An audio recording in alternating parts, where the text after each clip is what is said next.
नमस्कार अनि हार्दिक स्वागत छ दर्शकबिन कार्यक्रम कोरोना भाइरस अपडेटमा। म भूपाल लुइटेल। सबैभन्दा पहिला विश्वभरको तथ्याङ्कबाट कार्यक्रमको सुरुवात गरौँ। विश्वभर 43,70,000 भन्दा बढी मानिसहरू सङ्क्रमित भएका छन् भने 2,93,000 भन्दा बढीको मृत्यु भएको छ र 16,20,000 हाराहारी मानिसहरू निको भएर घर फर्किएको अवस्था छ, अर्थात् उनीहरू सङ्क्रमण मुक्त भएका छन्। संसारका 212 देश र 2वटा अन्तर्राष्ट्रिय पानी जहाजमा गरी सन् 2019 को डिसेम्बर 31बाट चीनको वुहानबाट सुरु भएको यो महामारीले यति बेला फन्को मारिसकेको छ संसारलाई र संसार आक्रान्त हुने क्रम जारी छ। नेपाल प्रसङ्ग जोडौँ। नेपालमा अहिले भर्खरै स्वास्थ्य तथा जनसङ्ख्या मन्त्रालयले प्रेस विज्ञप्ति मार्फत यो जानकारी दिएको छ कि आजै अरू 24 जना कोरोना भाइरसका सङ्क्रमित थपिएका छन् र यो सँगै नेपालमा आजै 26 जना सङ्क्रमित थपिएका छन्। एकै दिन 26 जना सङ्क्रमित भएको यो दोस्रो घटना हो। यसअघि हिजै मात्र नेपालमा 83 जना सङ्क्रमित थपिएका थिए र आज 24 जना सङ्क्रमित थपिएका छन् र यो सँगै पर्सामा सङ्क्रमित हुनेको सङ्ख्या 85 पुगेको छ, त्यहाँ 3 जना थपिएका छन्। उदयपुरमा 32, कपिलवस्तुमा 8 जना थपिएका छन्, यो सँगै त्यहाँ 38 पुगेको छ। बाँकेमा 25 जना पुगेका छन्। रूपन्देहीमा सबैभन्दा धेरै थपिएका छन्। अहिले पछिल्लो अपडेट अनुसार त्यहाँ 12 जना कोरोना भाइरसका सङ्क्रमित थपिएसँगै सङ्क्रमितको सङ्ख्या 28 पुगेको छ। कैलाली र काठमाडौँमा 4 जना सङ्क्रमित भएका छन् भने बागलुङ, चितवन, झापा, महोत्तरी र भक्तपुरमा 2 जना सङ्क्रमित देखिएका छन्। यसै गरी बर्दिया, भोजपुर, कञ्चनपुर, सप्तरी, धनुषा, धादिङ र सर्लाहीमा 1 जना सङ्क्रमित देखिएका छन् भने नवलपरासीमा पनि 1 जना सङ्क्रमित देखिएका छन्। यो सँगै नेपालमा 243 जनामा कोरोना भाइरसको सङ्क्रमण देखिएको छ। सरकारले चैत्र 11 गतेदेखि लकडाउन जारी गरेको 51 दिनमा नेपालमा 243 जना सङ्क्रमित पुगेको छ, अर्थात् चैत्रको 11 गते लकडाउन गरिरहँदा त्यति बेला नेपालमा 2 जना सङ्क्रमित देखिएकोमा यो 51 दिनको बिचमा अरू 241 जना सङ्क्रमित देखिएका छन् र यसमध्ये 35 जना उपचारपछि घर फर्किएका छन् भने अरूको विभिन्न अस्पतालमा उपचार भइरहेको छन् र यस विषयमा हामी थप कुराकानी गर्नेछौँ। लकडाउन कता कता खुकुलो भएको भनेर गुनासो पनि आइरहेको छ, तथापि सरकारले एक जिल्ला र अर्को जिल्लामा जानेहरूको सबै पास रद्द गरेको जानकारी हिजै दिइसकेको छ। अब के हुन्छ, लकडाउन थप कडाउ हुन्छ कि हामी कहाँ एक्कासी यो 51 दिनको बिचमा 241 जना सङ्क्रमित बढिसकेपछि सरकारका थप योजनाहरू के हुन सक्छन् आदि इत्यादि विषयमा कुराकानी गर्न यति बेला कोभिड-19 उच्चस्तरीय समन्वय समितिका सदस्य सचिव एवं प्रधानमन्त्री तथा मन्त्री परिषद कार्यालयका सचिव नारायण प्रसाद भिडारी यति बेला हाम्रो टेलिफोन सम्पर्कमा हुनुहुन्छ। सचिवज्यू, स्वागत छ यहाँलाई कार्यक्रममा। धन्यवाद छ। अब पृष्ठभूमि मैले निकै बताएँ, तपाईँसँग कुराकानी गर्न छिर्नुभन्दा जस्ट अगाडि थप नेपालमा अरू 24 जना सङ्क्रमित थकिएर 243 पुगे। तपाईँहरूले लकडाउन सुरु गरेको यो 51 दिनमा अरू 241 जना चाहिँ कोरोना भाइरसका सङ्क्रमित थपिए सचिवज्यू, तर लकडाउन त अझ खुकुलो भएको आभास मानिसहरूले गरिरहेका छन्। अब के हुन्छ? हामीले 5 हप्तासम्म लकडाउन सुरु गरेको 5 हप्तासम्म नियन्त्रित ढङ्गले गइरहेको अवस्था थियो र त्यो 2 डिजिट भित्रै रहेको अवस्था थियो र त्यसपछि क्रमशः नेपाल सरकारले सम्पूर्ण आदरणीय श्रोता दर्शक महानुभावलाई तपाईँको यो लोकप्रिय माध्यमबाट भन्न चाहन्छु, नेपाल सरकारले आम नागरिकहरूको सहज जीवनमा सहजता, आर्थिक गतिविधिमा केही न केही सुरुवाती चरणमा जाने, कृषि उपजका कुराहरू बाली लगाउने, बाली भित्र्याउने, खेतीको मौसम आएको कारणले कन्फाइन हिसाबले उद्योग कल कारखानामा सुरक्षा सम्बन्धी मापदण्ड अपनाएर काम विस्तार सुरु पनि गर्ने भन्ने सोचका साथ पछिल्लो 7औं-8औं हप्तामा आइपुग्दाखेरि हामीले चाहिँ नि 7औं हप्तामा आइपुग्दाखेरि त्यो सोचका साथ अगाडि बढिएको अवस्था थियो। तर यो पछिल्लो 10 दिन, 1 हप्ता प्लसमा 10 दिन 12 दिनभित्रमा अहिले पछिल्लो दिनमा यति सङ्क्रमणको सङ्ख्या यति धेरै छरष्ट देखिन लाग्यो। खास गरी तराई क्षेत्रमा पूर्व पनि छ, अब उदयपुरदेखि लिएर पश्चिम बाँके नेपालगञ्जसम्म यति सङ्ख्याहरू, कपिलवस्तु, पर्सा, बारा, लगायत चितवनसम्म पनि आयो। यसले गर्दा हामीलाई अझ बढी सतर्कता अपनाउनुपर्छ, अझ बढी संयम अपनाउनुपर्छ र जोगिनुपर्छ भन्ने ठुलो लेसन आएको छ। हामी एक प्रकारले फेरि टर्निङ पोइन्टमा पुगेको जस्तो अवस्थामा छौँ। यो त हो सचिवज्यू। अब यस अगाडि तपाईहरूले उच्च स्तरीय समन्वय समिति मार्फत गरेका निर्णयहरू ब्याक हुने अवस्था छ, अब त्यसमा पुनर्विचार हुन्छ? अब यसमा यसो गर्नु पर्ला, जहाँ हामीले चाहिँ नि ट्रेस आउट गरेर ट्र्याकिङ, ट्रेसिङ, टेस्टिङ गरेर पहिचान गरेर पत्ता लागेर सङ्क्रमितहरू भएको पाइएको र उनीहरूको सम्पर्क सम्बन्ध, उनीहरूको संसर्ग भएका व्यक्ति समूह स्थानमा का सन्दर्भमा अलि कडाउ ढङ्गले नै सङ्क्रमण फैलिन नजाओस् भन्नका लागि ब्लकिङ गर्दै जानुपर्ने स्ट्राटेजी अपनाउनु पर्छ। हामी त्यहीतर्फ अगाडि बढेका छौँ, जस अन्तर्गत स्पेसिफिक भएका खास खास ठाउँहरूलाई ब्लक गर्ने, त्यहाँबाट चाहिँ कुनै पनि गतिविधि, कुनै पनि प्रकारको सङ्क्रमण वा त्यहाँबाट हिँडडुल घुमफिर आदि कुनै प्रकारले पनि त्यो सङ्क्रमण त्यो घेराबाट फैलेर नजाओस् भन्नका हिसाबले हामी त्यसरी ब्लकमा पनि जानुपर्ने अवस्था छ। त्यही ढङ्गले गइ पनि रहेका छौँ। अर्कोतिर यत्रो लामो 48-50 दिनसम्म नागरिकहरूलाई मुलुकभरि बन्दाबन्दीको स्थिति हुँदा असहजता परेको कुरा सरकारले महसुस गरेको छ। त्यही कारणले केही सहजीकरण गर्न खोजिएको थियो। अब त्यो सहजीकरणका कुराहरू चाहिँ जहाँ कन्फाइन हिसाबले हरेक टेस्टिङका हिसाबले सुरक्षित छ भनेर यकिन भएको ठाउँमा हामी सहजीकरणको जुन पोलिसी सरकारले अपनाएको छ त्यसलाई त्यहाँ बरकरारै राख्नेछौँ। जहाँनेरि अहिले ट्रेसिङ गर्दाखेरि सङ्क्रमितहरू देखिनुभयो त्यो ठाउँमा बाँकीमा सङ्क्रमण फैलिन नजाओस् र सङ्क्रमितहरूले पनि छिटो स्वास्थ्य लाभ गर्नुहोस् भन्नका लागि ती ठाउँहरू ब्लक गर्छौँ। त्यसैले हामीले टर्निङ पोइन्ट भनेको कस्तो भने एउटै स्ट्राटेजीले अब भएन। अब चाहिँ नि कुनै ठाउँमा बढी कडाउ गरेर ब्लक गरेर जानुपर्ने, बन्द गरेर जानुपर्ने स्थिति भयो, लक गर्ने स्थिति भयो भने अब त्यो बाँकी अब जहाँ चाहिँ नि सुरक्षित छ भन्नेको ठाउँमा जसरी अगाडि निर्णय भएर बढेको छ त्यही ढङ्गले गतिविधि अगाडि बढ्नलाई दिनुपर्ने। यसको अर्थ जोखिमको आकलन गरेर वर्गीकरण गरेर अघि बढिन्छ हो। अब त्यही जरुरी भयो भनेको उच्च जोखिम, जोखिम, कम जोखिम हुन सक्छ। त्यसरी हुन सक्छ। प्राविधिक हिसाबले स्वास्थ्य क्षेत्रका कर्मीहरूले उच्च जोखिम, मध्यम जोखिम र न्यून जोखिमका प्यारामिटर्सहरू, त्यसका सूचकहरू उहाँहरूले निर्धारण गर्नुहुन्छ।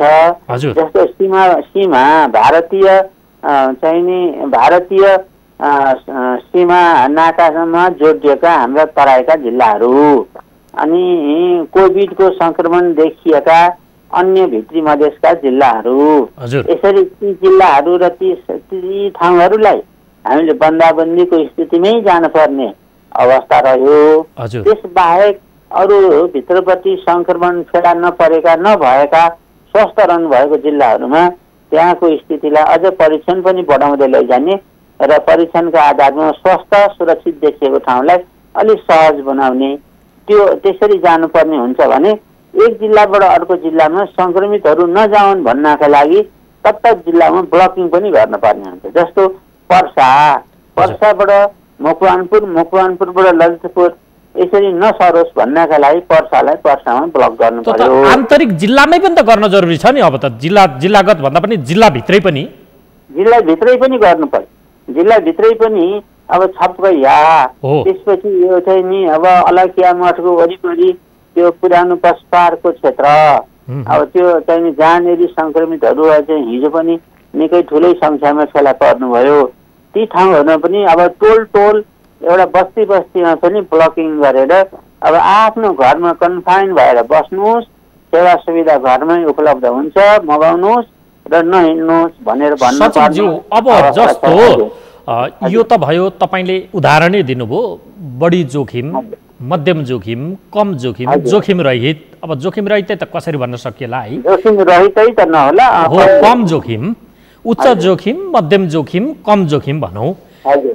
काठमाडौँ उपत्यका जहाँ सङ्क्रमितहरू उपचारपछि घर गएर अस्पताल नै रित्तिएको अवस्था पनि थियो, फेरि देखिएको अवस्था यो सघन बसोबासको क्षेत्र पनि भयो, फेरि देशकै सबैभन्दा बढी मानिसहरूको बसोबासको क्षेत्र हो। यो विभिन्न माध्यमले व्यक्तिहरू यहाँ आइपुग्नु हुने, नागरिकहरू आइपुग्नु हुने, सङ्क्रमितहरू पनि आउन सक्ने सम्भावना रहेको र यो विभिन्न औषधि, खाद्यान्न, अत्यावश्यक वस्तुका सामग्री सप्लाई को चेनको हिसाबले पनि व्यक्तिको आवागमन न्यूनतम रूपमा पनि भइ नै राख्ने स्थान भएको कारणले गर्दा काठमाडौँ उपत्यका पनि हामी अहिले जोखिमकै चाहिँ नि वर्गमा यसलाई राखेर भनेको यहाँ कडी कडाउ नै हुन्छ, बन्दाबन्दी नै हुन्छ, गर्नै पर्यो। अब जस्तो सचिवज्यू, यहाँ अस्ति तपाईँहरूले पछिल्लो गरेको निर्णयमा काठमाडौँ उपत्यकाकै सरकारी सार्वजनिक कार्यालयहरूमै पनि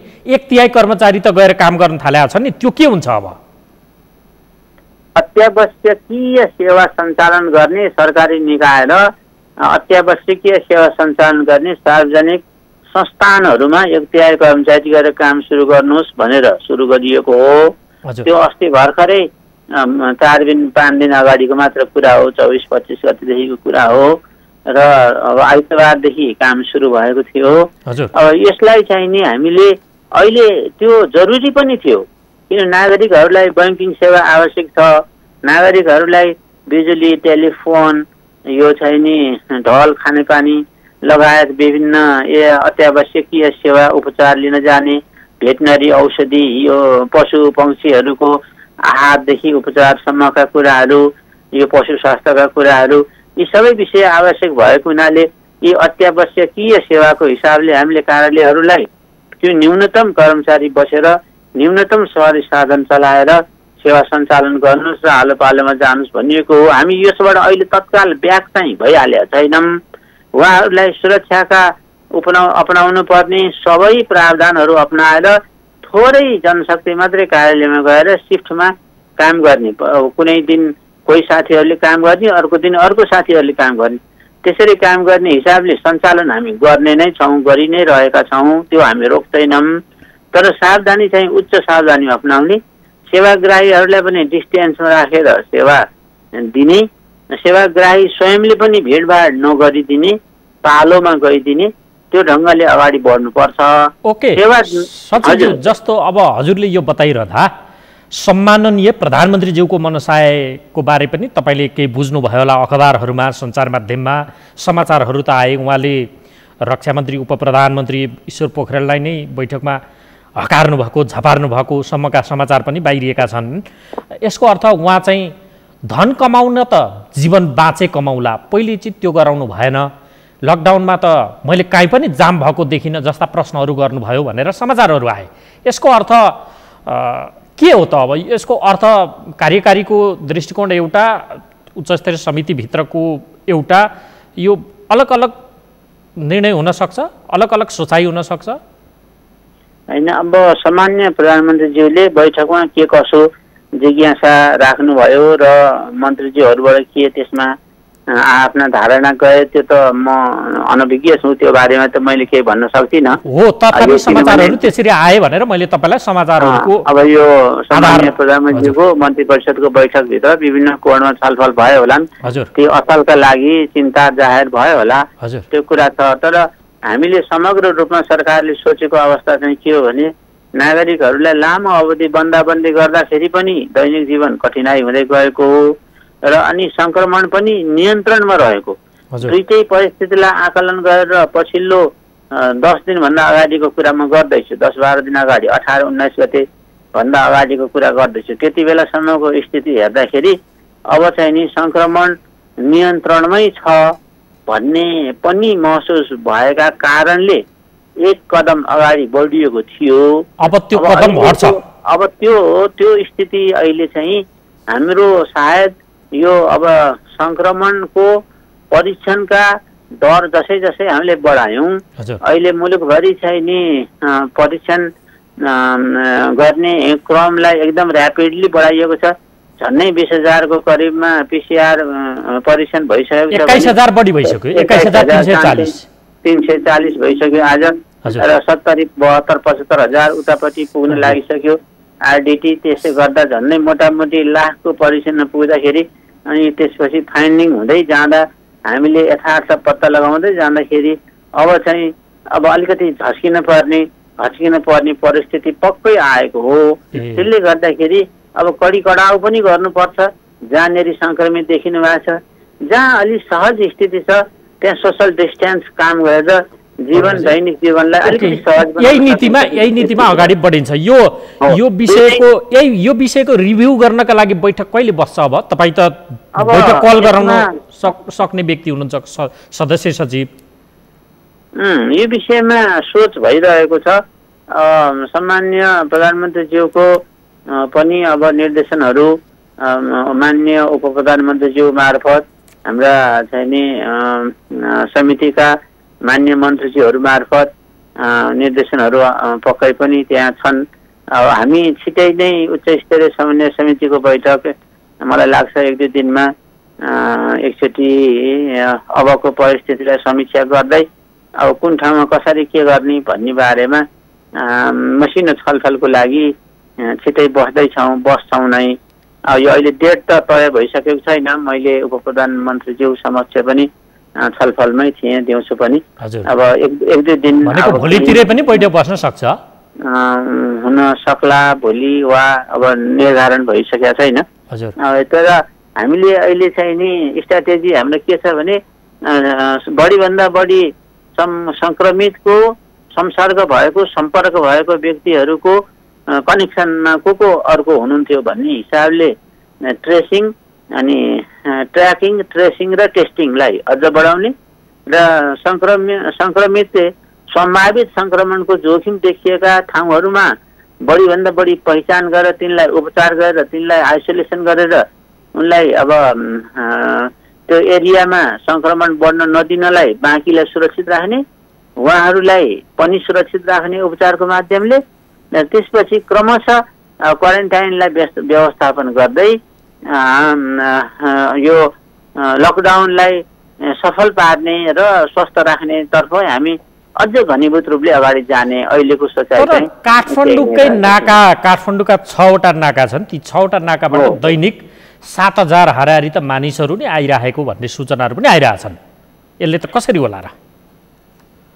यस्तो छ, यहाँ इन्धनका ट्याङ्कर, ग्यासका बुलेटहरू, तरकारी र खाद्यान्नका ट्रकहरू, फलफुलहरूका ट्रकहरू लगायत यस्तो दैनिक खाद्य उपभोग्य वस्तुहरू लिएर आउने ओसार पसार गर्ने मालवाहक गाडीहरू 700 को हाराहारीमा। अब कुनै बेला 800-900 पनि हुन्छ, कुनै बेलामा 500 मा पनि झर्छ। मोटामोटी 700, 650 देखि 700 को हाराहारीमा प्रतिदिन काठमाडौँ आउने र जाने गर्छ। तिनमा प्रत्येक गाडीमा एउटा चालक, 1 जना सहचालक वा 2 जना चालक, 1 जना सहचालक, 2 देखि 3 जना औसतमा 2.5 को एभरेज लिन सकिन्छ। तर 7,000 पुग्यो एउटामा औसत 10 जनासम्म देखियो नि त यो त। अनि म अलिकति हिसाब लगाउँदैछु। त्यसो भन्दाखेरि 700, 800 जति गाडी आउँदा 8 दुनी 1600 देखि 2000 सम्म त चालक, सहचालक, कन्डक्टर त रहेनन्, तर सहचालक र अब चालकको पालो गर्ने यो सहयोगी समेत गरेर 2 देखि 3 जनाको गर्दा 2000 करिब त व्यक्तिहरूको आवागमन स्वाभाविक हो। तर अहिले 7,000 चाहन्छन् मानिस जुन देखिनु भएको छ त्यो चाहिँ नि गाडीको सङ्ख्या 4 व्हिलर स्मल गाडी, साना गाडीहरू, त्यहाँ सरकारी गाडीहरू पनि छन्, आयोजनातर्फका गाडीहरू पनि छन्, केही एम्बुलेन्सहरू पनि छन् र त्यसपछि साना गाडी जुन गाडीको सङ्ख्याको गुणना गर्दा आएको गाडीको अनुपातमा हेर्दा एउटा गाडीमा 4 जना जतिको औसत देखिया छ। अब 4 जना जतिको औसत मोटामोटी देखिनु भनेको चाहिँ नि त्यही तपाईँले भन्नुभएको जस्तो 1600, 1800, 2000 गाडी आयो, 7,000 मान्छे भयो भनेपछि एउटा गाडीमा 3 देखि 4 जना मान्छे त्यो पेसेन्जरकै आवागमन भएको चाहिँ होइन। तर त्यो मसिना गाडीहरू चलेको कारणले यात्रुवाहक ठुला बस र गाडी चलेर मानिस ओहिरो आएको गएको होइन। तर साना गाडीहरूको पनि फ्रिक्वेन्सी बढेको, एउटा गाडीमा 2 जना 3 जना, बढीमा 4 जना वा 3 जना, सम्मको स्थितिको आवागमन सानो गाडीको आवागमन छ। यसको लागि चाहिँ हामी पासलाई कडी-खडाउ गरेर आउनै पर्ने निडफुललाई मात्रै छिर्न दिने, आउनेहरूलाई थाङकोटको लगायत 6 वटा नाकामा त्यो गाडीमा को आएका हुन् तिनीहरूको नाम, ठेगाना, सम्पर्क नम्बर, उमेर, सम्पर्क नम्बर भएसम्म टेलिफोन, मोबाइल नम्बर राखेर लेखेर इन्ट्री गरेर भित्र पस्न दिने र जे काममा फर्केर त्यो गाडी फर्केर जाने हो त्यो गाडीले त्यो भनिएको मान्छे लिएर गएको हुनुपर्ने, नलगेसम्म त्यो गाडीलाई होल्ड गर्ने, यो सम्मको हामीले बन्दोबस्त मिलाएर गृह प्रशासनले प्रहरीलाई यो आदेश दिएर यो खालको अहिले अभ्यास सुरु भइसकेको छ। यसले गर्दाखेरि काम विशेषले मात्रै व्यक्ति आउँछ, आएको व्यक्ति फर्केर जान्छ। हस् सचिवज्यू, जानकारी दिनुभयो, तपाईँलाई धेरै धेरै धन्यवाद। हजुर हस्, धन्यवाद छ। ल नमस्कार। उहाँ हुनुहुन्थ्यो प्रधानमन्त्री तथा मन्त्री परिषद कार्यालयका सचिव नारायण प्रसाद बिडारी। उहाँ उच्चस्तरीय कोरोना भाइरस सङ्क्रमण नियन्त्रण समन्वय समितिका उच्चस्तरीय समन्वय समितिका सदस्य सचिव पनि। अब हामी बाँकेका सहायक प्रमुख जिल्ला अधिकारी दीर्घराज उपाध्यायसँग कुराकानी गर्दैछौँ। बाँकेमा 25 जना सङ्क्रमित देखिएका छन्। समाचारहरू यसरी आएका छन् कि त्यहाँ कोभिड-19 कोरोना भाइरसकै लागि उपचारका लागि भनेर बनाइएको व्यवस्था गरिएको डेडिकेटेड अस्पताल सुशील कोइराला प्रखर क्यान्सर अस्पताल खजुरामा अब सङ्क्रमितहरू राख्न सक्ने अवस्था छैन, किनकि त्यहाँ 25 जना क्षमताको थियो। अरू प्रबन्ध अब के हुँदैछ, जोखिमको अवस्था कस्तो आकलन गरेको छ प्रशासनले, यसबारेमा हामी कुराकानी गर्दैछौँ। सहायक सिडिओ साहब, स्वागत छ यहाँलाई कार्यक्रममा।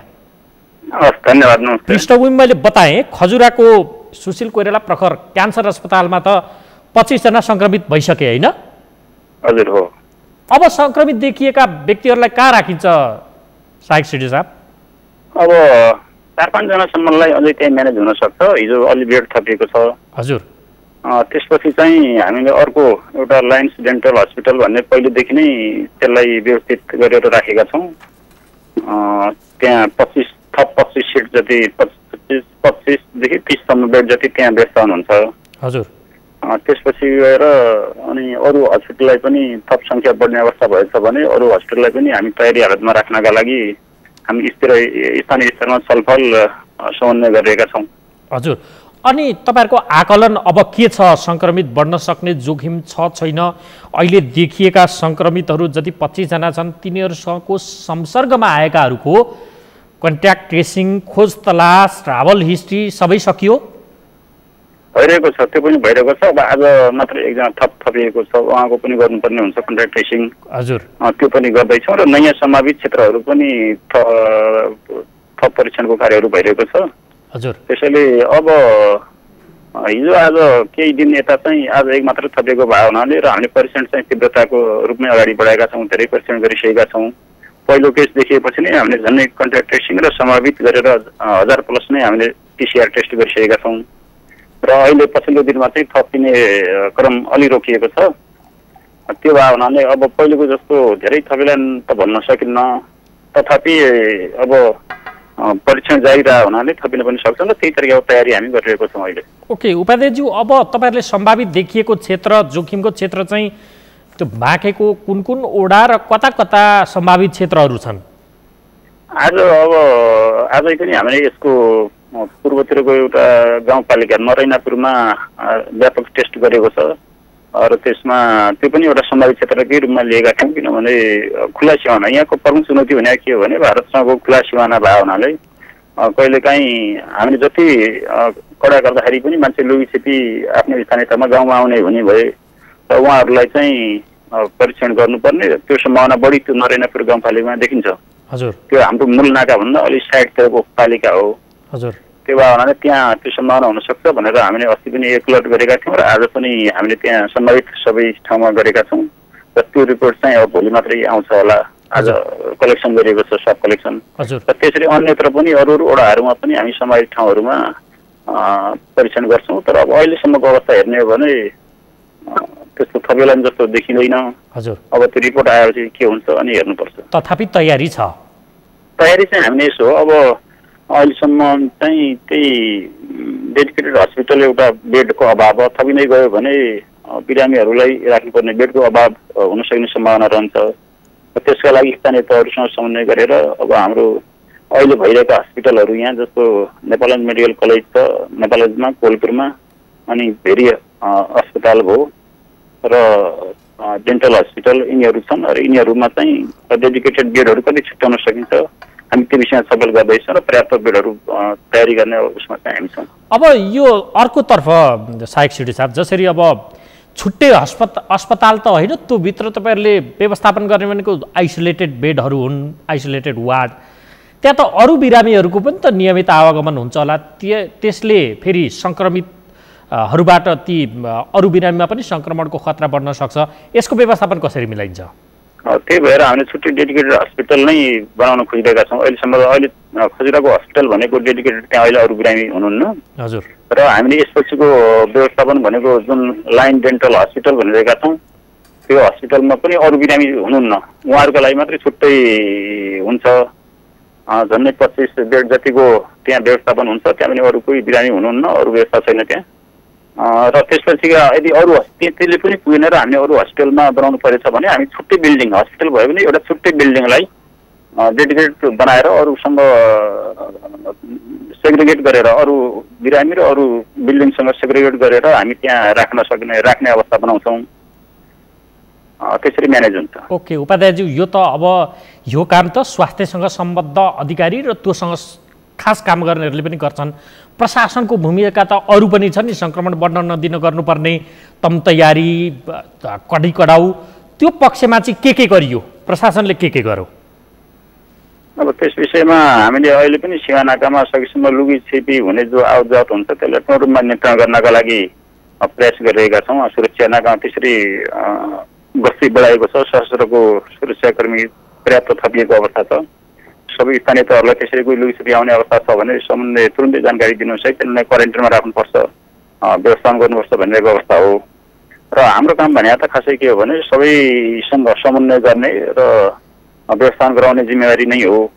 अब लकडाउनको अवस्था सकेसम्म अब सङ्क्रमण देखिसकेपछि अब देखिएकाहरूबाट थप अरूमा नफैलियोस्, सङ्क्रमण नबढोस् भनेर हामीले लकडाउनलाई अझै प्रभावी पार्नुपर्छ भनेर त्यसरी गरिरहेको अवस्था छ। र अहिले बिहान बेलुका सम्पूर्ण रूपमा बजार र सबै बन्द हुन्छ, अत्यावश्यक सेवा बाहेक। अत्यावश्यक सेवा पनि जस्तो दैनिक उपभोग्य वस्तुहरू खरिद यस्तो कुरोहरू पनि दिउँसो 11 बजीदेखि 3 बजीसम्म मात्रै हामी खुला गरेका छौँ। त्यति बेला मात्रै घरबाट बाहिर निस्केर औषधि खाद्यान्न लगायतका कुराहरू किन्नुहोस् भनेका छौँ। र यसरी हरेक ठाउँमा अब सचेतना फैलाउने कुरो भइरहेको छ। अब हामीले प्रशासनले र अरू संयन्त्रबाट मात्रै भन्दा नि हरेक पब्लिकले अब आफै सचेत नभएसम्म अलिक गाह्रो हुने भावनाले सबैले आफ्नै स्वास्थ्यका लागि हो, लकडाउन भनेको हाम्रै लागि हो भन्ने तरिकाको फिल गराउनका लागि पनि हामीले त्यस्तो कार्यक्रमहरू गरिरहेका छौँ। वडा तहमा, स्थानीय तहमा सबैको सपोर्ट लिएर, सबैसँग समन्वय गरेर अब त्यस्तो ती सबै प्रयासहरू भइरहेका छन्। ओके, भनेपछि सिलबन्दीकै अवस्थामा चाहिँ कुन कुन क्षेत्र छ अहिले? तत्काल चाहिँ सिलबन्दीको अवस्था भनेको जो हाम्रो अहिलेसम्म देखिरहेको जो 25 जना सङ्क्रमित देखिनु भएको छ, उहाँहरू अहिले एउटै वार्ड नम्बर 8 कै हो झन्नै होइन, एउटै टोलको हो। हजुर। र त्यो एरिया चाहिँ पुरै सिल छ। त्यसपछि अरू ठाउँमा चाहिँ सिल चाहिँ छैन। अब अलि कहीँ कुनै ठाउँ चाहिँ अलि कडा रूपमा निगरानी राखिएको छ। ओके, सँगसँगै अब 51 दिनदेखि लकडाउन छ, जोखिमको हिसाबले नेपालगञ्ज पनि धेरै जोखिमको क्षेत्रमा परियो। अब पछिल्लो समय थपिएको पर्सा र रूपन्देहीदेखि बाहेक त बाँकै नै हो, उदयपुर पछि। त्यहाँ पनि त मानिसहरूलाई तपाईँले अघि अत्यावश्यक सामग्रीहरूको खुल्ला गरेको समय 11 देखि 3 भन्नुभयो। 11 देखि 3 को समय मात्रै खुल्ला गर्दा एकैचोटि मानिसहरू भरेर जाने, त्यो चाप बढी भएर त्यहाँ पनि त सङ्क्रमणको खतरा एउटा त्यो हुन सक्ला। दोस्रो कुरो, सबै मानिसहरूसँग आय आर्जनका बाटाहरू बन्द भइसकेको अवस्था होला, तिनीहरूको खाद्यान्न व्यवस्थापनको पाटो के हुन्छ, के भइरहेछ? अब त्यसको सन्दर्भमा चाहिँ जसको अहिलेको लकडाउनको कारणले आर्थिक समस्या अथवा आर्थिक कारणले किन्न नसक्ने होइन, दैनिक खानपिनमा त्यस्तो गाह्रो भएकोलाई चाहिँ हरेक वडा तहमा हामीले त्यो डेटा लिनुहोस्, राहत दिनुपर्ने परिवार अथवा विपन्न व्यक्तिहरू को हुनु उहाँको स्पष्ट राय लगत लिएर विवरण राखेर अनि उहाँहरूलाई घर घरमा गएर डप गर्ने व्यवस्था गर्नु पर्यो भनेर हामीले सबै स्थानीय तहसँग समन्वयमा, उहाँहरूकै समन्वयमा त्यो खालको मोडालिटी बनाएका छौँ राहत वितरणको। र उहाँहरू त्यसरी लागिरहनु भएको छ। र सकेसम्म अहिलेसम्म चाहिँ हामीले खानै नपाएर अथवा किन्नलाई पैसै नभएर भोको बसेको छौँ भन्ने खालको जानकारी आएको छैन। र हामीले चाहिँ यदि त्यस्तो छ भने हामीलाई पनि भन्नुहोस्, हामी स्थानीय तहसँग समन्वय गराएर कसैलाई पनि भोको नहुने किसिमको वातावरण बनाउँछौँ भन्ने खालको गरिरहेको छौँ। र जहाँसम्म 11 बजीदेखि 3 बजीसम्मको भिड हुन्छ कि भन्ने विषय हो, यो हामीले डेली त्यो अवस्था भावनाले पहिलो कुरो त सबैसँग अत्यावश्यक काम बाहेक बाहिर निस्कने कुरै नगर्नुहोस् भनेर भनिरहेका छौँ होइन। अब अत्यावश्यक काममा खरिद बिक्री खाद्यान्न अथवा औषधि यस्ता मुख्य कुराहरू किन्नुपर्ने अवस्थामा सबै पसल खोलिने भयो भने आफ्नो नजिकको पसलमा गएर सोसियल डिस्टेन्सिङ मेन्टेन गरेर मास्क सेनिटाइजर यस्तो कुराहरू प्रयोग गरेर जानुहोस् भनेर भनेको छ। त्यसरी अब अन्त्यमा जस्तो एक समय त त्यहाँ किट अभाव र परीक्षणसम्म पनि रोकिएको कुरा आएको थियो। अर्कोतर्फ जनशक्ति पनि अभाव, जस्तो अब कन्ट्याक्ट ट्रेसिङमा जानु पर्यो, त्यस पछाडि त्यो आएर क्वारेन्टाइनमा बस्छ, फेरि अर्को जानु पर्यो, त्यो पनि जोखिम छ, त्यसको रोटेट मिलाउनु पर्यो। जो ट्रेन्ड जनशक्ति छ त्यो पनि नभएको, किट पनि अभाव भएको जस्ता यो सबै कुराको वेल म्यानेज भइसकेको अवस्था छ। त्यसको कुनै केन्द्रतर्फ माग्नुपर्ने अवस्था अहिले अन्त्य भइसकेको छ। पक्कै लागि चाहिँ त्यो समस्या छैन अहिले। त्यसपछि हामीलाई किटहरू प्राप्त भयो, पिसिआर किटहरू प्राप्त भएको छ, त्यो त्यसले तत्काल अभाव चाहिँ छैन। भविष्यमा के अभाव हुने सम्भावना देखिएको छ भने त्यो इन्डियाले अलिकति लकडाउन खुकुलो पारेको र ट्रेन लगायतका सञ्चालन गरेको भएर नेपालीहरूलाई घरतिर आउने खालको वातावरण बनेको छ भनेर सुनेको छ र बाटोसम्म आइरहनु भएको भन्ने कुरो पनि छ। हजुर, त्यो भएछ भने एकैचोटि नेपाल प्रवेश गर्ने हाम्रो तमाम नागरिकहरू इन्डियामा कामको गर्दै हुनुहुन्छ होइन। हजुर, त्यो आउने प्रमुख नाका पनि नेपाल नै हो। जस्तो हाम्रो माथिरको कर्णाली प्रदेश लगायत सुदूरपश्चिमका पनि पहाडी जिल्ला सबै ठाउँमा चाहिँ यही बाटो भएर आउनुहुन्छ धेरै जस्तो। हजुर, यदि उहाँहरू एकैचोटि आउनु भएछ र उहाँहरूको पनि परीक्षण गर्नुपर्ने अवस्था आएछ भने अनि हामीलाई त्यति बेला चाहिँ किट्सहरू अभाव पर्न सक्छ। हजुर, जनशक्ति पनि थप आवश्यक पर्न सक्छ। तर अहिले नै नेपाल अहिले नै बाँकीभित्रको लागि त त्यो आवश्यक छैन, अहिले नै छ। हुन्छ, हवस् साहेब सिडी साहब, जानकारी दिनुभयो, तपाईँलाई धेरै धेरै धन्यवाद। हस्, यहाँलाई पनि धन्यवाद। उहाँ हुनुहुन्थ्यो बाँकेका सहायक प्रमुख जिल्ला अधिकारी दीर्घराज उपाध्याय। बाँकेमा सङ्क्रमितको सङ्ख्या 25 पुगेको छ। अब त्यहाँ सङ्क्रमितहरू राख्नका लागि अस्पतालमा बेड पनि अभाव भएको समाचारहरू आए पछाडि अरू व्यवस्थापन के भएको छ भन्ने सन्दर्भमा हामीलाई जानकारी दिँदै हुनुहुन्थ्यो। अब हामी स्वास्थ्य सेवा विभागका महानिर्देशक महेन्द्र श्रेष्ठसँग कुराकानी गर्दैछौँ। सङ्क्रमितहरू 51 दिनको बिचमा 241जना सङ्क्रमित देखिएका छन्। पछिल्लो 10 दिनमा 2 डिजिटबाट यो 3 डिजिटमा पुगिसकेको अवस्था छ।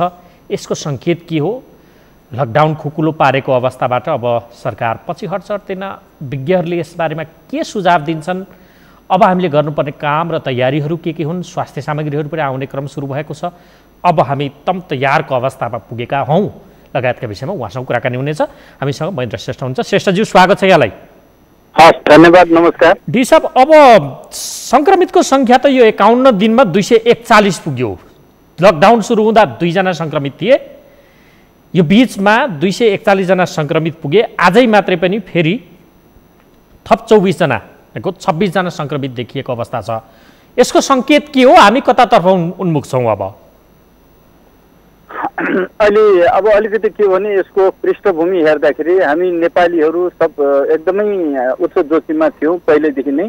किन भन्दाखेरि अत्यधिक हाम्रो युवा शक्ति अहिले वैदेशिक रोजगारमा छ, लाखौँको सङ्ख्यामा भारतमा छ, मिडल इस्टमा छ र संसारभरि छ। त्यसपछि सुरुको अवस्थामा हामीले यसलाई नियन्त्रणकै अवस्थामा राख्यौँ। जब भारतमा महामारी रूपमा फैलियो र भारत र नेपालको खुला सिमानाको लाभ उठाएर धेरै मान्छेहरू पस्नुभयो। तपाईँले अहिले हेर्नुभयो भने सबै यो लकडाउनको समयमा छिरेका मान्छेहरूबाट रोग सरेको छ। हजुर, त्यसकारण अब जबसम्म हामी यसलाई अलिकति यसरी मान्छेहरू छिर्छन् भन्ने कुरा अब धेरै अपेक्षा गरिएको पनि थिएन। किनभने भारत पनि लकडाउनमा थियो र लकडाउनमा मान्छेहरू त्यहीँ बस्नुहुन्छ र त्यसपछि आउनुहुन्छ भन्ने सामान्य कुरा थियो। तर त्यो नभएर भारतमा अलिकति खुकुलो भयो र त्यताबाट मान्छेहरू छिराउने प्रक्रिया भयो। त्यसले गर्दाखेरि धेरैभन्दा धेरै मान्छेहरू सङ्क्रमित मान्छेहरू आउनुभयो र त्यसलाई चाहिँ नि रोगहरू फैलियो। अबको कुरा के छ भने अब यसलाई चाहिँ नि अलिकति हामीले यहीँ नै यसलाई जति सक्यो छिटो व्यवस्थापन गर्नुपर्ने हुन्छ। हजुर, त्यसको लागि अब पुरा नेपाल सरकार, स्वास्थ्य मन्त्रालय सबै चाहिँ हामी लगाइरहेका छौँ र यसलाई बढ्न नदिने, जो जहाँ छ त्यसलाई त्यही नै सीमित गर्ने हाम्रो अहिलेको मुख्य रणनीति हो। त्यो त हो, तर डिजी साहब त्यसो भन्दै गर्दा फेरि लकडाउन पनि त खुकुलो भयो। लकडाउन खुकुलो भन्दाखेरि पनि खुकुलो नभएको अवस्थामा पनि मान्छेहरूको जुन ओहोरदोहोर भयो त्यसले एउटा ठुलो जोखिम निम्ति आयो। तपाईँले यो लकडाउन पूर्णकालीन लकडाउनको गरेमा लामो अब धेरै मान्छेहरू यताबाट उता हिँड्ने, आवश्यकता पनि हिँड्ने, अनावश्यक पनि हिँड्ने यो कामहरू भयो। यसले गर्दाखेरि धेरै जोखिमहरू बढायो र खास गरेर इन्डियामा त राति आउने को आयो त्यो पनि थाहा नहुने, त्यसले चाहिँ अलि जोखिम बढाएको छ र यसलाई अब अलिकति हामी बढी सचेतता साथ बढी यसलाई चाहिँ बढी अनुगमन गर्ने, बढी नियमन गर्ने काममा अहिले सरकार लागेको छ। डी साहब जस्तो अब यहाँ समस्या के छ भन्दाखेरि लुकीछिपी आउने मानिसहरूलाई नियमन गर्ने, नियन्त्रण गर्ने निकाय सरकारको अर्कै छ, गृह प्रशासन जोडिन्छ। गृह प्रशासन जोडिन्छ त्यहाँ। अब संक्रमण फैलिएर मानिसको भयावह अवस्था पुग्यो भने त्यसलाई व्यवस्थापन गर्ने जिम्मा यता स्वास्थ्यको छ। हेर्नुहोस् है, यो कता कता तालमेल नै नमिलेको, उताबाट घरवर्ती मान्छे आउन पनि दिने, यता फेरि संक्रमण फैल्यो भने अबगाल तपाईँहरूलाई आइलाग्ने, अनि फेरि लकडाउन खुकुलो पनि फेरि यही बिचमा गर्नुपर्ने, यी बाध्यताहरू जसरी आइलागेका छन् अथवा आइलगाइयो, यसको पछाडिको कारण कता कता तालमेल हुन नसकेको जस्तो त्यस्तो आभास भएको छ कि छैन तपाईँहरूलाई? यो खुकुलो भएको त धेरै छैन, खुकुलो भर्खरै भयो होइन। अब यसबाट ब्याक हुनु पर्ला कि नपर्ला?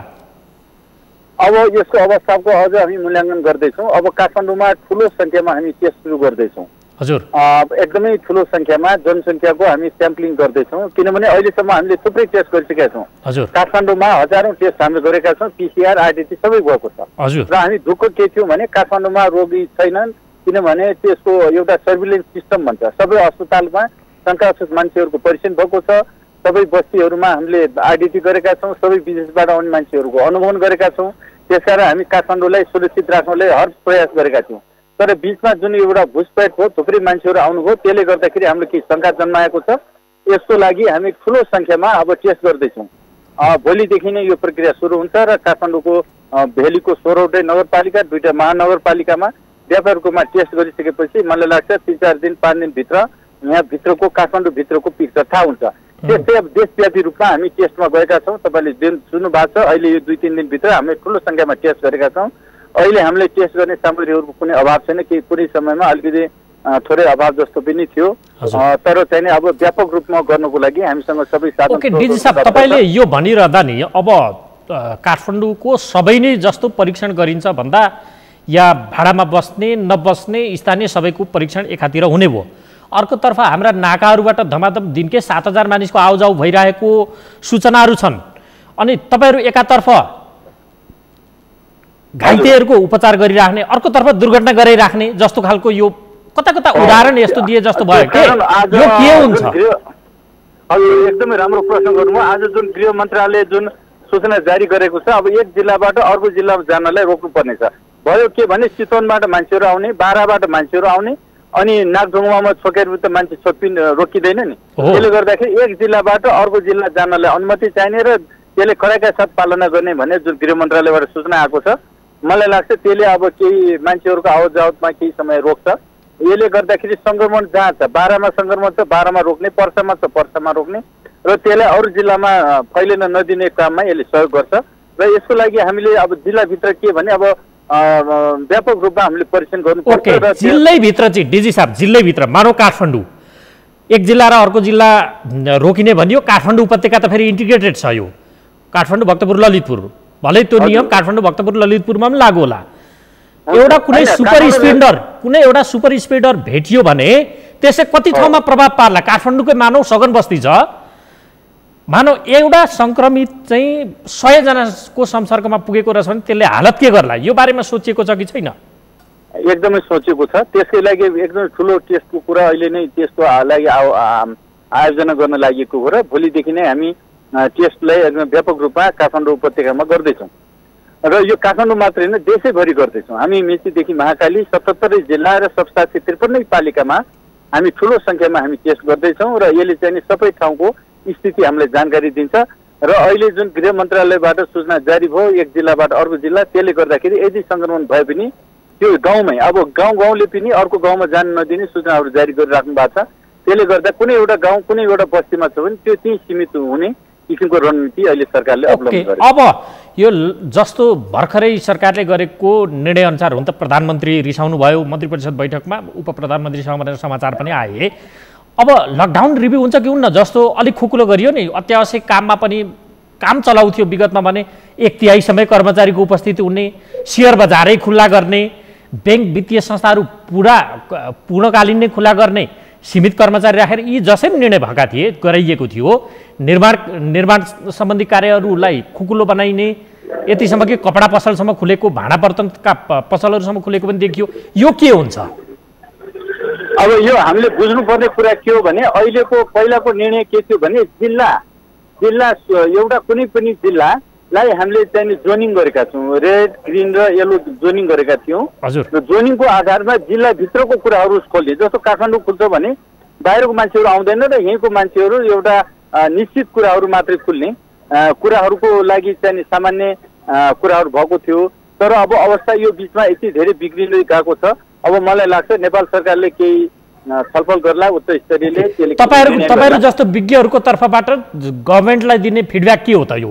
यसलाई कायमै राख्नुपर्छ भन्ने कि टाइट गर्ने अब हैन यसलाई टाइट मुख्य मैले तपाईलाई हैन भने टाइट गर्ने भनेको हाम्रो बाहिरबाट आउनेले टाइट गर्नुपर्छ अथवा त्यसलाई व्यवस्थित गर्नुपर्छ टाइट गर्नुपर्ने व्यवस्थित गर्नुपर्ने हुन्छ र जिल्लाभित्रलाई हामीले सबैको कुराहरू परीक्षण गर्यौं भने जिल्लाभित्रको सामान्य जीवनलाई चाहिँ खुकुलो गर्दाखेरि त्यसले धेरै असर त्यसमा परीक्षण त भइसक्नलाई कम्तीमा 2-4 दिन लाग्ला त्यतिन्जेल चाहिँ अब यो जेठ 5 गतेसम्मको यो लकडाउन छ त्यो बेलासम्म हामी काठमाडौँ उपत्यकाको परीक्षण सिधाउनु पर्छ र सबै क्वारेन्टाइनको मान्छेहरूको परीक्षण सिधाउनु पर्छ भनेर स्वास्थ्य मन्त्रालयले लागिरहेको ए ओके अब एउटा प्रश्न डी साहब जस्तो भारतमा त लकडाउन खुकुलो छ तपाईले थाहा पाइसक्नुभयो मंगलबारबाट त्यहाँ त 15वटा रेलहरू पनि सुचारू भइसकेको अवस्था छ यतिसम्म कि अब यो मैले लगाएको आरोप होइन समाचारहरू त्यसरी आए सीमा नाकामा चाहिँ धमाधम उताबाट ल्याएर नेपालीहरूलाई नि छोड्ने सम्मका गतिविधि पनि भयो भनेर आरोपहरू लगाइएका छन् आरोप यदि सत्य नै होइन भने पनि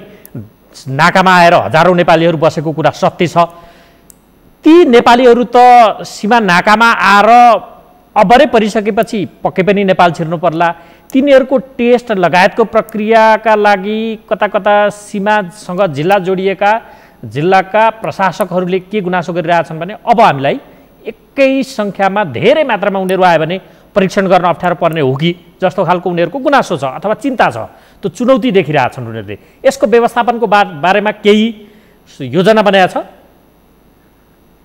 तपाईले ठीक भन्नुभयो हामीले परीक्षणको ठूलो संख्या दायरा खोला गरेका छौं तर अब लाखौं मान्छेहरू आयो भने अब यो ठूलो समस्या पर्न सक्छ किनभने परीक्षण को जुन हाम्रो क्यापेसिटी छ त्यसले कति धान्न सक्छ हैन मान्छे कति संख्यामा आउँछ त्यो कुराले निर्धारण गर्ने हुन्छ र अहिलेको हाम्रो परीक्षण भनेको हामी जति यहाँ नेपालीहरू छौं त्यसको चाहिँ नि अहिलेको लेभलमा 0.05% मान्छेलाई अहिले तुरुन्त परीक्षण गर्ने जनसंख्या लेभलमा भन्ने किसिमको निर्णयहरू भएको छ स्वास्थ्य मन्त्रालयमा तर तपाईले भने जस्तै त्यो ठूलो संख्यामा जब मान्छेहरू आउनुहुन्छ त्यसपछि त्यसको व्यवस्थापनको लागि व्यवस्थित रूपमा लाग्नुपर्ने अवस्था छ भनेको अहिलेको योजना चाहिँ कुल जनसंख्याको 0.05% सम्मको हामी परीक्षण गर्छौं त्यो चाहिँ नि पीसीआर बाट नि गर्छौं त्यो भनेको के हो भने जहाँ अहिले काठमाडौँमा कुनै त्यस्तो हाम्रो उच्च जोखिमको मान्छेहरू त हामीले देखाएको छैन तथापि जनसंख्या लेभलमा के छ त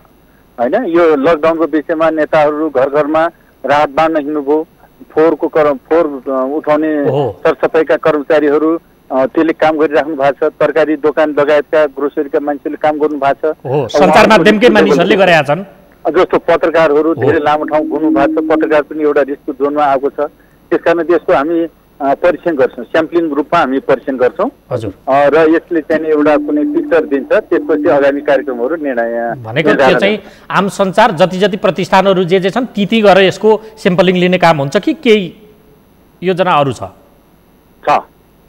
यसको व्यापक रूपमा हामीले गर्छौं र त्यसले यहाँ भित्रको कुराको निर्धारण गर्छ अब बाहिरबाट ल्याउने कुराहरू सरकारले पनि निर्णय गर्छ त्यो अनुसार अहिलेलाई हाम्रो चाहना थियो उहाँहरू त्यही बसेर सुरक्षित बस्नु भए धेरै राम्रो हुन्थ्यो आफैलाई पनि राम्रो गाउँ बस्तीलाई पनि राम्रो थियो तर अब त्यो सम्भव छ हवस् डीजी साहब समय दिनुभयो तपाईलाई धेरै धेरै धन्यवाद हस् तपाईलाई पनि यो टेलिभिजनमा बोल्ने म अवसर दिनुभयो त्यसलाई धेरै धन्यवाद स्वास्थ्य सेवा विभागका महानिर्देशक महेन्द्र श्रेष्ठ जोखिम बढे पछाडि सरकारका योजना के हुन सक्छन् आदि इत्यादि विषयमा कुराकानी गर्दै हुनुहुन्थ्यो अब हामी कोरोना भाइरस संक्रमणको नेपालको केन्द्र बनेको पर्सातर्फ केन्द्रित हुँदैछौँ पर्साका सहायक प्रमुख जिल्लाधिकारी ललित कुमार बस्नेत यति बेला हाम्रो सम्पर्कमा हुनुहुन्छ पर्सामा थप 3 जनामा संक्रमण देखिए पछाडि अहिले संक्रमितको संख्या 85 पुगेको जानकारी आएको छ हामीसँग सहायक सिडिओ ललित कुमार बस्नेत हुनुहुन्छ सहायक सिडिओ साहब स्वागत छ यहाँलाई हजुर धन्यवाद, नमस्कार। सङ्क्रमितको सङ्ख्या 85 पुगेको जानकारी आयो, यो सत्य हो कि बढ्यो?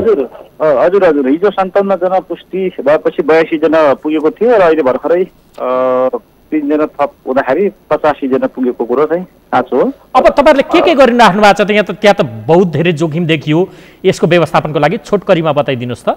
हजुर, वास्तवमा यो पर्सा जिल्लामा चैत्र 30 गते 3 जना भारतीय नागरिकहरूमा कोरोना पुष्टि भएदेखि नै हामीले यसको रोकथाम, नियन्त्रण र व्यवस्थापनको लागि चाहिँ सक्रियतापूर्वक लागिराखेकै थियौँ र यसै क्रममा हिजो एकै दिन दिउँसो 39 जना र पछि राति 18 जना गरेर 57 जना सङ्क्रमित भएको चाहिँ पुष्टि भयो। दिउँसो 39 जना व्यक्तिहरूमा कोरोना पोजिटिभ पुष्टि भइसके लगत्तै जिल्ला सुरक्षा समितिको बैठक बसेर हामीले पुरै जिल्लाभरि लागू हुने गरेर निषेधाज्ञा जारी गरेका छौँ र पर्सा जिल्लाबाट नेपालका अरू जिल्लाहरूमा र कतै पनि मानिसहरूको आउजाउलाई पूर्ण रूपमा बन्द गरेका छौँ भनेदेखि भारतीय सीमाबाट पनि नेपालभित्र कोही व्यक्तिहरू प्रवेश गर्न नमिल्ने किसिमले एकातिर सुरक्षा निकायलाई पनि हामीले व्यापक ढङ्गले परिचालन गरेका छौँ भनेदेखि अर्कोतिर स्थानीय तहहरूलाई पनि कोही व्यक्ति लुकीछिपी आउनु सक्ने सम्भावनालाई मध्यनजर गर्दै स्वयंसेवकहरू समेत रहेको एउटा स्थानीय निगरानी समूह एउटा गठन गरेर स्थानीय निगरानी समूहले त्यस्ता अपरिचित व्यक्तिहरू, नयाँ व्यक्तिहरू आएको पाएमा चाहिँ हामीलाई खबर गर्नको लागि अनुरोध गरेका छौँ र उहाँहरूले खबर गर्ने बित्तिकै ती व्यक्तिहरूलाई हामी अघि भर्खरै पनि तपाईँहरूको आपतकालीन बैठक बसेको थियो, त्यो बैठकले चाहिँ के गर्यो? अघि भर्खरै बसेको हाम्रो सङ्कट व्यवस्थापन केन्द्रले पनि 2-4 विषयहरूमा चाहिँ निर्णय गरेको छ। एउटा त नारायणी अस्पतालमा हामीले 100 जना 70 जना राख्न मिल्ने जस्तो आइसोलेसन वार्डको लागि बेड स्थापना गरेका थियौँ र दिन प्रतिदिन बिरामीहरूको सङ्ख्या बढ्दै जान थालेपछि, सङ्क्रमितको सङ्ख्या बढ्दै जान थालेपछि अहिलेको विद्यमान त्यहाँको चाहिँ पूर्वाधारले ठेक्ने अवस्था छैन। त्यसो भएको हुनाले त्यसको क्षमता चाहिँ तत्काल वृद्धि गर्नको लागि र अन्य वैकल्पिक उपाय खोज्नको लागि नारायणी अस्पताल र त्यो मार्फत हामीले नेपाल सरकारका सम्बन्धित मन्त्रालयलाई चाहिँ अनुरोध गर्ने निर्णय गरेका छौँ। भनेदेखि यो हिजोदेखि जारी गरेको निषेधाज्ञालाई अझै कडाइको साथ कार्यान्वयन गर्ने र यसको लागि सुरक्षा निकायहरूलाई आवश्यक पर्यो भनेदेखि चाहिँ कोहीले लकडाउन उल्लङ्घन गरेर, निषेधाज्ञा उल्लङ्घन गरेर बाहिर निस्कियो भनेदेखि चाहिँ अब गोली समेत हान्नको लागि चाहिँ हामीले आदेश दिएका छौँ। ओके, यो अब यहीँनिर प्रश्न के उठेको छ भने सेना परिचालनसम्मको तपाईँहरूले जुन निर्णय गर्नुभएको छ त्यो चाहिँ स्थानीय प्रशासन ऐन 2028लाई दौला दिँदै यो बेला चाहिँ कोरोना भाइरसको महामारी छ, सङ्क्रामक रोग नियन्त्रण ऐन आकर्षित हुनुपर्नेमा स्थानीय प्रशासन ऐन 2028 पनि त्यहाँ आकर्षित भयो। फेरि सेना परिचालनको विषय राष्ट्रपतिबाट लालमोहर लाग्नुपर्ने विषय, यो अलिकति कन्ट्राडिक्टरी त्यहाँ देखियो नि, यो के हो? हजुर हजुर, म यसलाई क्लियर गर्छु।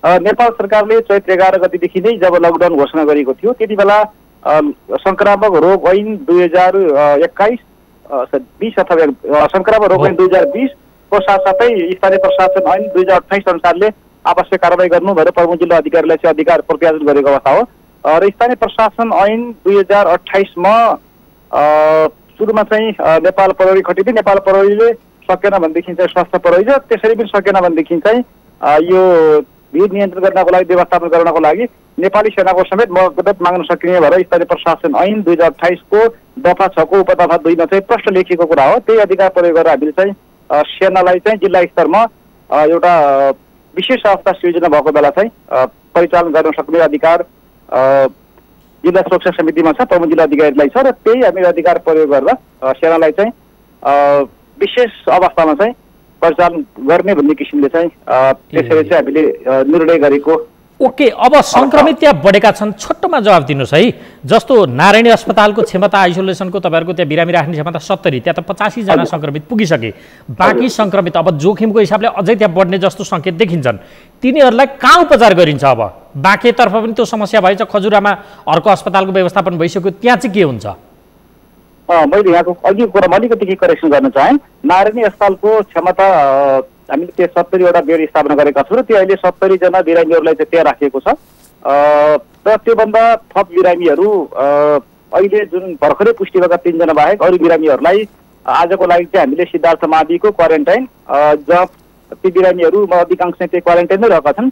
आजको लागि हामीले त्यही चाहिँ अस्थायी आइसोलेसन बेड स्थापना गरेर त्यही राख्ने र भोलिको लागि नारायणी अस्पतालको बेड सङ्ख्या विस्तार गर्ने अथवा अर्को कोभिड अस्पताल निर्माण गर्नको लागि केही समय अगाडि अब होमवर्क भइराखेको छ, त्यसलाई सञ्चालनमा ल्याउन सकिन्छ कि अथवा अन्य के गर्न सकिन्छ भनेर चाहिँ हामीले नारायणी अस्पताललाई भोलिसम्म चाहिँ अर्को व्यवस्था गर्नको लागि अनुरोध गरेका छौँ र आजको लागि मात्रै हामीले सिद्धार्थ माविको क्वारेन्टाइनलाई नै आइसोलेसन बेड स्थापना गरेर आजको लागि चाहिँ हामी त्यो व्यवस्थापन गर्दै गरेको अवस्था हो। हवस्, सहायक सेठी साहब जानकारी दिनुभयो, तपाईँलाई धेरै धेरै धन्यवाद।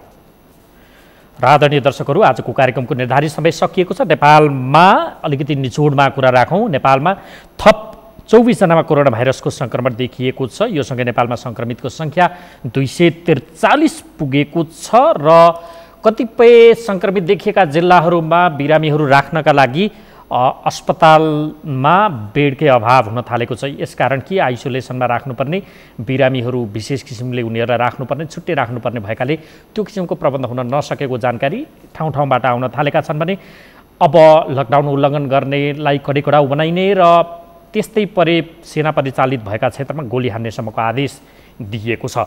र आजको कार्यक्रमको निर्धारित समय सकिएको छ। अर्को अङ्कमा फेरि तपाईँ हाम्रो भेट हुने नै छ। हामीलाई आजलाई बिदा दिनुहोस्। नमस्कार।